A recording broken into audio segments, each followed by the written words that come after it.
Many parts of Namibia, especially some parts in the north, received good rains from November until the beginning of December.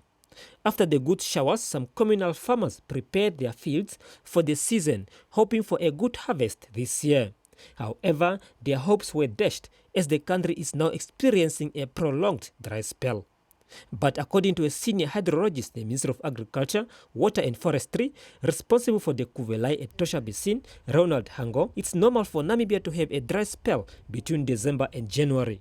He is, however, optimistic that the country will receive normal to above average rainfall. It is normal for Namibia and for the Cuvelaí-Etosha Basin in general to experience a prolonged dry spell of rain in general.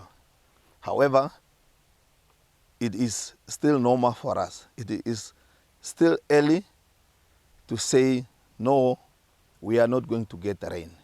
The farmers should be waiting and everybody else should be waiting for the good rain as it is predicted.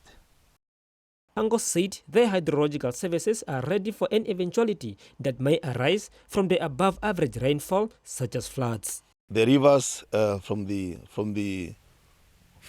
Zambezi is still low, though this period of time compared to the other ones, but the Okavango is good.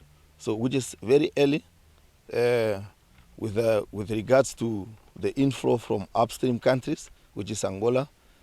We are in constant communication with them. The Kunene is flowing.